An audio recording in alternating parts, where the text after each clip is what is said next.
Добар ден, почитувани, започнува нова М+ на телевизија Телма. Има деца кои што повремено се борат против сонот. За нив спиењето представува препрека од играта, трчањето, скокањето, шетањето. Но има и деца кои што заспиваат дури и седејќи.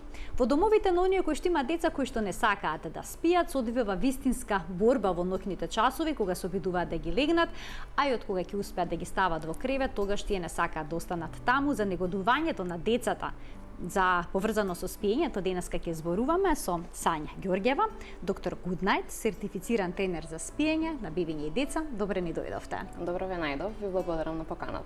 Има деца кои што негодуваат пред спиење, едноставно не сакаат да легнат во кревет и веднаш штом ќе прозборат, првото прашање е зошто мора да спијам. Еве сега да одговориме на ова навидум банално прашање зошто децата треба да спијат. Најчестиот одговор на тоа прашање ние како родители и сите, ние затоа што треба да пораснете. Меѓутоа и фактички и вистински е тој одговор, затоа што дека децата спијат, они вистински растат.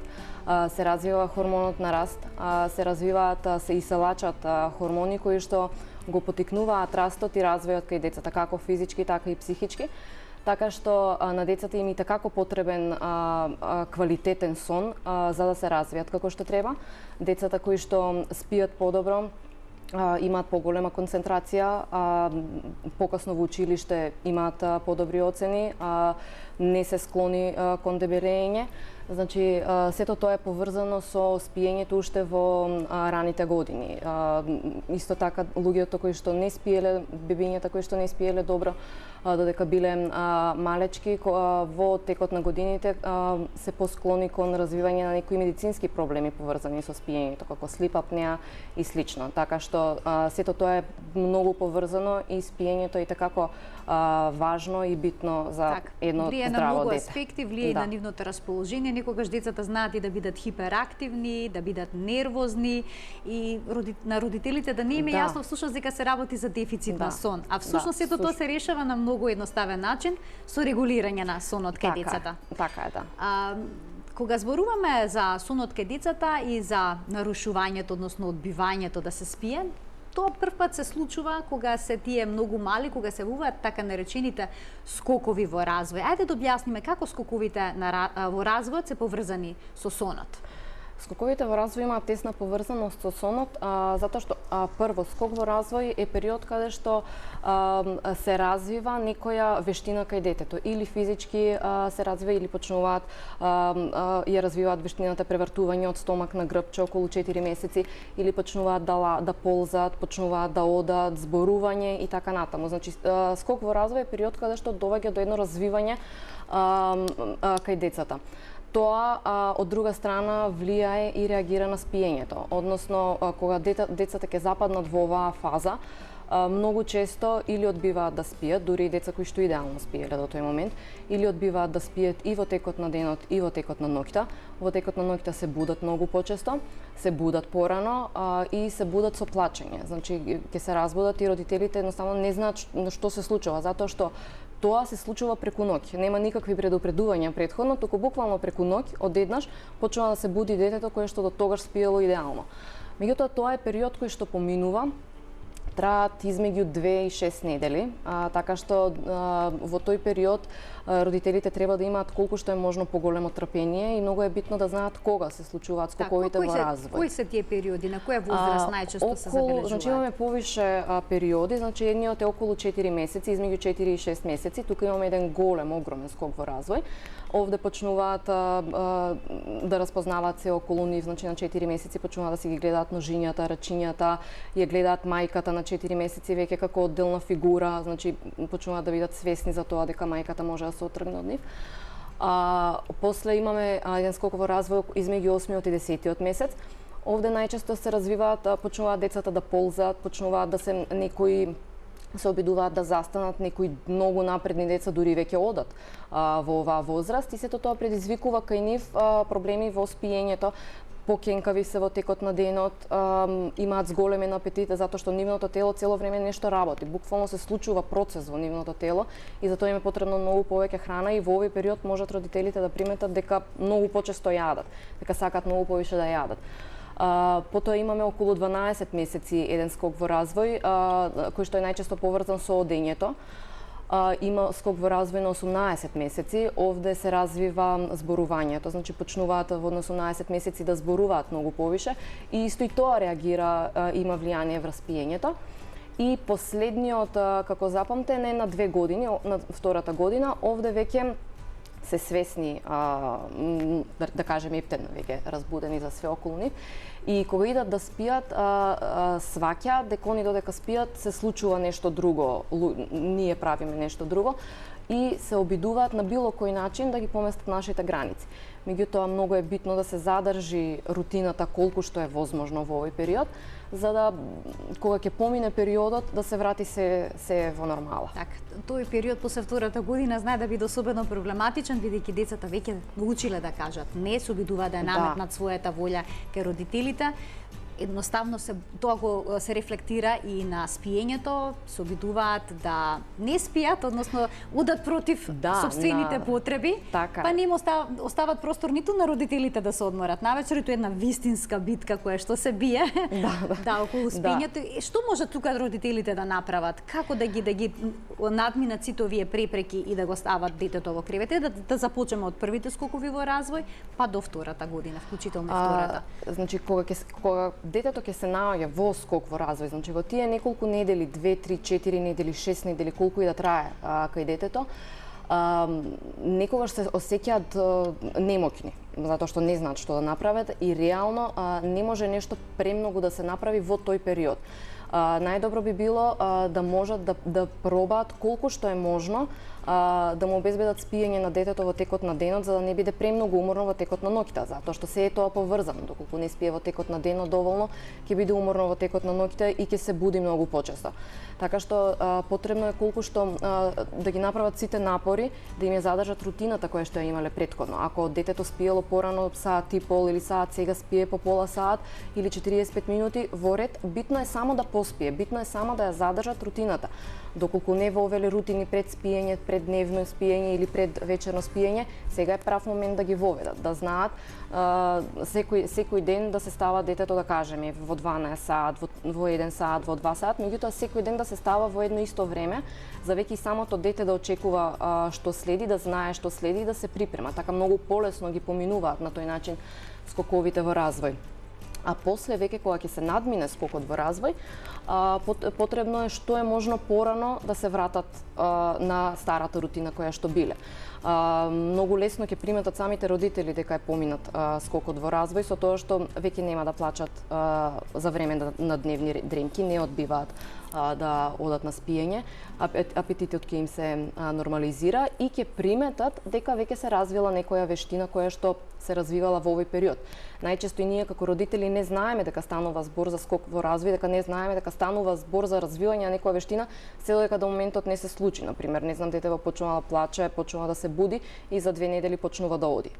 Причината за будењата биле тоа што веќе почнува да се развива одењето и кога детето ќе го усоврши, кога ќе почне да оди, тоа ќе престанат и тие будења во текот на ноќта. Тука да им дадеме простори на гледачите да се вклучат со нивни прашања, сигурно имаат низа дилеми поврзани со начинот на спиење, за воспоставување на некаков режим на спиење на нивното бебе или дете. 3076-677 е телефонскиот број на телевизија Телма. Во студио е Сања Ѓорѓева, која што е единствен сертифициран тренер за спиење на бебиња и деца на Балканот. Кога станува збор за патувањата, одморите, па еве се ги продолжените викенди, како што беше овој великденскиот, кога беа врзани 4 дена и често се патува со децата до некое туристичко место. Како патувањата влијаат на сонот кај бебињата и кај децата? Патувањата се зависи, прво многу зависи од карактерот, темпераментот на детето. Во зависност од тоа колку е детето адаптабилно на одредени работи и во секојдневието, толку, да кажеме, ќе му влијае промената на патувањето. Меѓутоа, најчесто голем број од децата имаат промени кога станува збор за патување, значи или им се пореметува целосниот ред. Од една страна нив име целото тоа промена, а од друга страна и ние како родители со патување, со годишен одмор, повише шетање, значи немаме доволно време да го запазиме редот кој што сме го имале дома. Така што олеснителна околност е тоа што кога ќе се вратат веќе дома, после патувањето, многу брзо се враќаат во ред и децата. Меѓутоа на некои им е потребна помош за да се вратат во ред. Во патувањата, за време на годишните одмори или на време на патување, за да можат да си ја олеснат работата и да можат децата што е можно подобро да прифатат, убаво да им направат една атмосфера како да се дома. Значи, доколку детето спие со некој кебенце или перничка или има некое мече, тоа обавезно да го понесат со себе на патување. Ако детето ви спие во посебен кревет, битно е кога ќе отидете на одмор да обезбедите посебно место каде што и детенцето ќе спие, да не го ставите со вас у кревет, затоа што кога ќе се вратите дома, после може пак да бара во вашиот кревет да остане. Значи, гледате да направите една атмосфера како кога сте дома. Ако спие во посебен кревет и на одмор нека спие во посебен кревет. Но добро е да земете ваша постелнина, ваша прекривка, која што сте ја користеле претходно за детето, која што ќе го асоцира на неговото кревече, на неговиот дом.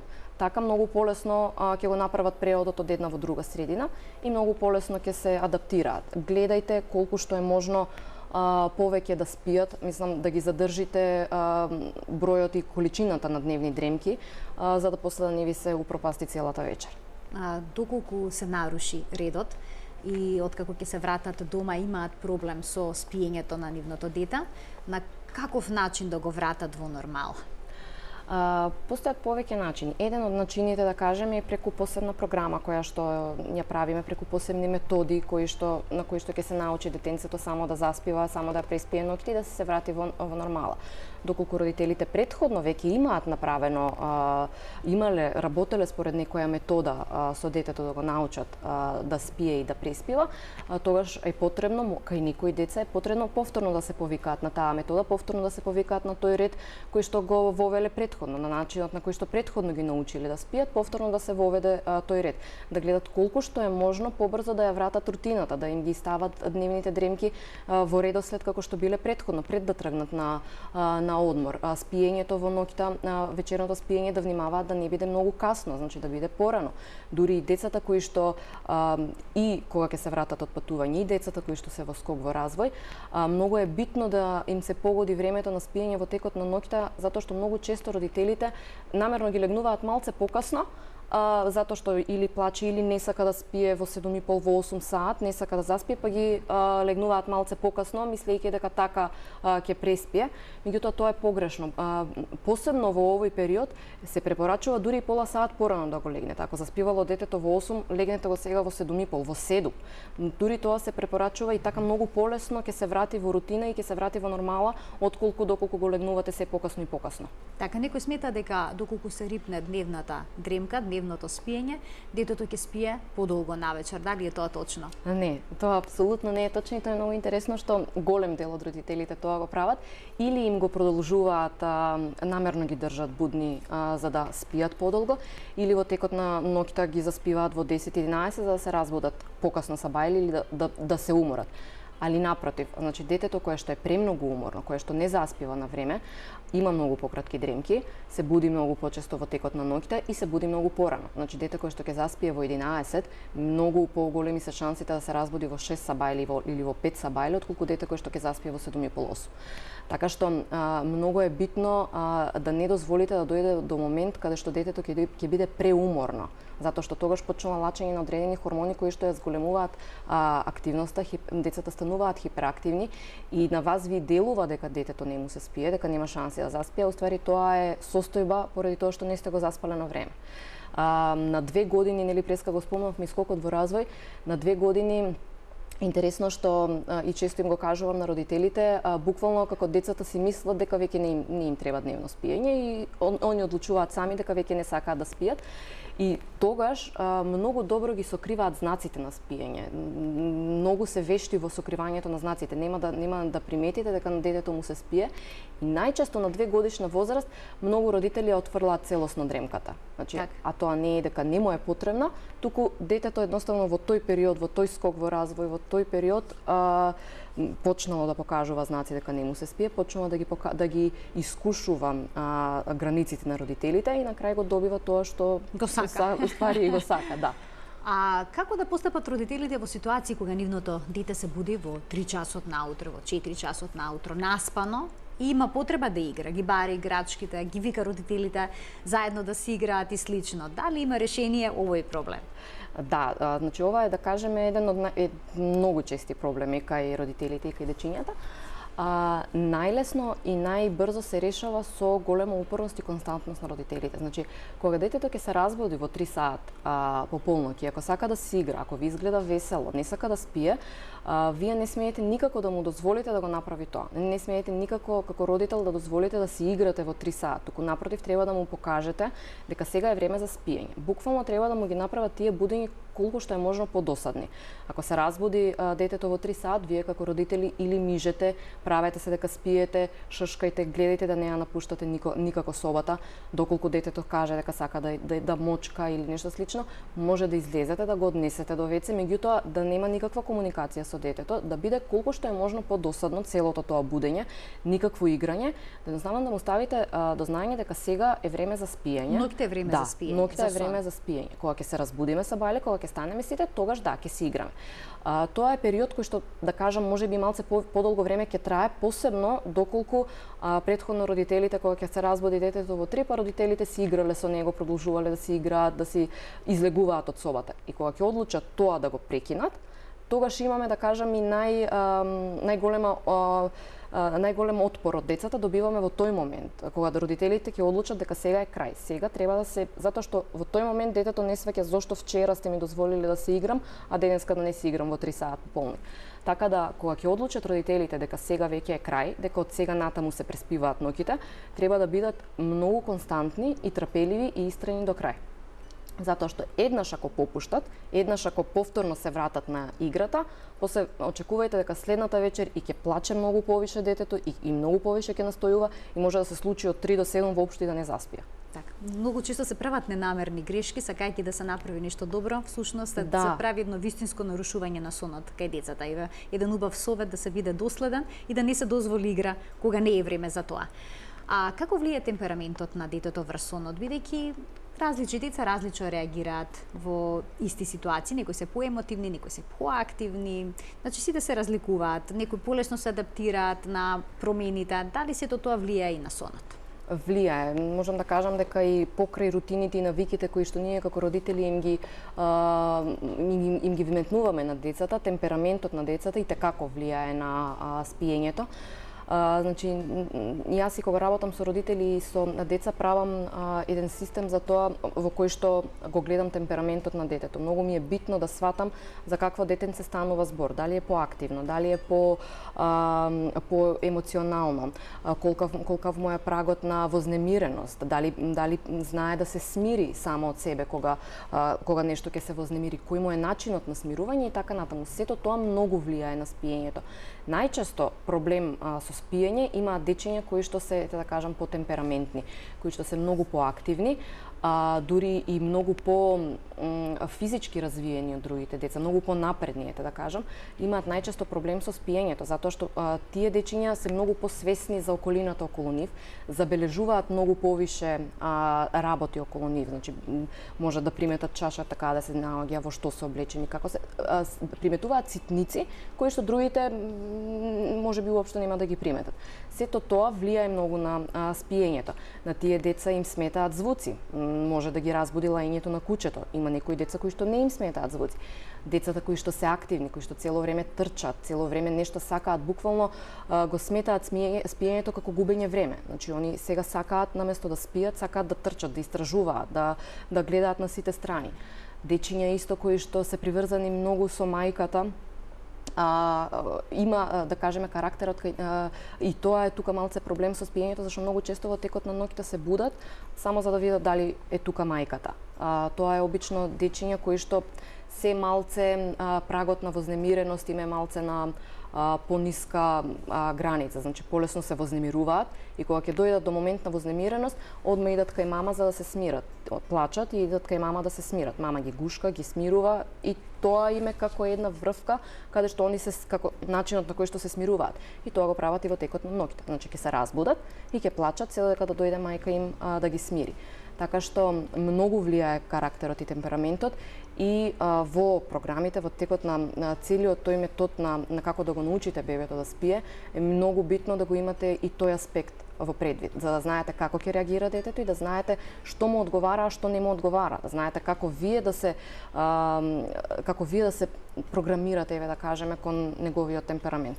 На каков начин работат тренерите за спиење со семејствата и со децата, со бебињата? Дали треба да поидете во домот за да видите каква е ситуацијата или доволно е родителите да ја опишат? На каков начин се изработува програма, на кој начин да се реши проблемот со сонот кај детето? За да се отиде до дома, тоа да кажеме, еве, можеби е потребно за дечиња до 6-месечна возраст да се добие една слика на тоа на собата каде што спие детето и на ситуацијата во која што, значи, се наоѓа. Меѓутоа, за малце поголеми дечиња е доволно родителите да ја објаснат целата, да го објаснат проблемот, од каде датира проблемот, да ја објаснат што уствари се случува во текот на ноќта и потребно е да пополнат прашалник, во кој што прашалник има прашања кои што се однесуваат и на детето, и на мајката, и на фамилијата, и на темпераментот на детето и на карактерот, тоа што сега го зборевме, на навиката која што е направила. Врз основа на тој прашалник се изработува програма која што е индивидуална за секој посебно, значи влијае и ги зема во обзир и темпераментот, карактерот, возраста, навиката, динамиката на фамилијата и така натаму. Значи по тој терк изработуваме програма и таа програма родителите дома има посебни методи, значи одбираме метод, одбираме програма која што е најприфатлива за тоа дете. Според таа програма и според тие методи, родителите дома го прават целиот тренинг, значи јас само ги надгледувам и со мене се во постојана комуникација во тие 2 недели колку што и трае тренингот, за да видиме дали случајно треба нешто да се промени во самиот тек на тренингот, за да можеме да дојдеме до што е можно побрзи проспани ноќи со што е можно помалку солз. Така, најчесто за колку време се решава проблемот, што вели вашето искуство? За 2 недели 15 дена веќе ги преспиваат ноќите скроз, а до тогаш, значи до тие 2 недели веќе уште првите неколку вечери се 50% сигурно се намалени будењата, со тоа што може да се појави од време на време краткотрени будења, по 2-3 минути да се подразводи детенцето, да свати дека тука се мама и тато, па да продолжи да спие. Меѓутоа и во тие 2 недели веќе проблемот со кој што се соочувале претходно со месеци или со години веќе го нема. Такова одлична информација за сите ненаспани родители. Ви благодарам, Сања, што бевте дел од НЛН+. Се надам дека гледачите ужива во денешниот водич за ненаспани родители. Гледате, има решение. Само треба истреност и точни информации како да постапите кога детето ваше не годува пред спиење. Ви благодарам што не следевте со внимание. Пријатно.